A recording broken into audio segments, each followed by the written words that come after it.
So, Madison, what core values guide your approach to using technology in your personal and professional life? I think for me, it's really about like choice and agency over the decision to use a technology or not. I think I'm like increasingly more and more concerned with assumptions that technology ought to be used in certain ways, the ability to have agency and choice over when I use technology and how.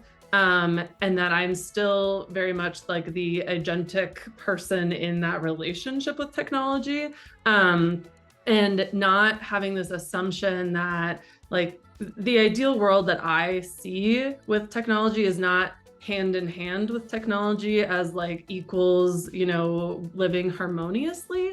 It's much more like that human values still guide what technology can and cannot do, and like when it is and is not used. And so for me, like personally, I love nothing more than to log off and Mm. to get as far away from some technologies as I can. And, that is, I know that when I'm hiking through the woods, like there are still satellites around me. I have my wearable technology. Like it's never truly disengaged, but like the feeling that I'm in control of that, and can kind of protect my calm is really kind of important to me right now.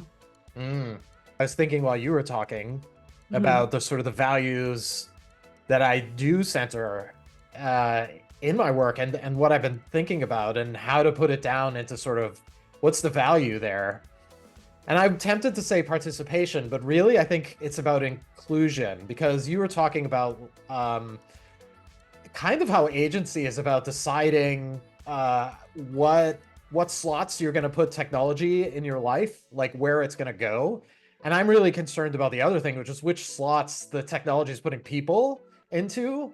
So Mhm. I think that all of these things, participation, transparency, inclusion, are really important parts of thinking about that agency question. But it's looking at it from the other way, which is a lot of these technologies are sort of designed for a certain type of person, oftentimes a Mhm. person who looks very much like me. Well, who then, if this technology is really kind of designed for guys like me, by guys like me, what is it doing to everyone else? How is it assigning things and deciding like how it's going to be used and what's it making possible for other people or saying it's not possible for you because of the assumptions that are embedded into that technology. So values can be manipulated, redefined, right? We talk about the ways that certain values have been used to almost convey the exact opposite, right? I mean, without naming names, what does open mean in the AI space anymore? And so being able to actually look back and think about the values that we have sort of committed to are a track towards an end, right? There's something that we hope comes out of the type of work that we do. And so having a kind of look back and saying like, okay, we were committed to one value. How did that actually translate now that we're looking back? And who are we talking to that is reflecting those values, right? It's not just about sort of saying, like, let's put a bunch of things in a box and make sure that we sort of watch that box. It's Mhm. getting other people to help us define those values together. One of the questions that both of us wanted to ask each other was like, what gives you hope? I think my answer is actually the fellowship program in a lot of Mm-hmm. ways. And you and I have had like a front row seat to it, which has been really great. But as I think about, we're entering like our fourth cohort now. We have an alumni network of about 30 researchers who've gone on to different positions, whether those are in academia and civil society, in industry. Some of them just it kind of runs the gambit, and I think about the power of getting, and I always say this is like the best part of my job is like getting people who maybe wouldn't necessarily be in the same room together but maybe really should be to get Mm-hmm. into the same room together and talk about really complicated problems and questions. And so we get to like actually foster that, which is pretty amazing.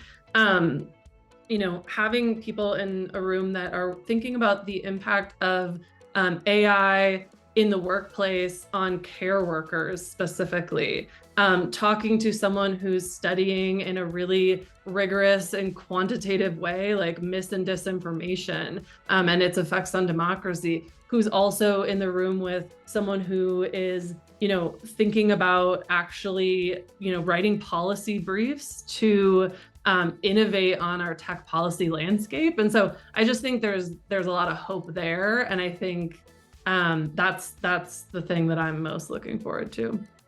It's oftentimes a struggle for me to find hope, but I have to say there is a responsiveness to a wide variety and diversity of thinking around this, right? Including things like creatives, right? I was able to give a presentation talking about the role of artists and shaping the imagination around technology, expanding imaginations and challenging certain imaginaries around technology. And I found that the response to that was really hopeful. Us continuing to have this sort of diligence to talk about values in a real way is super important.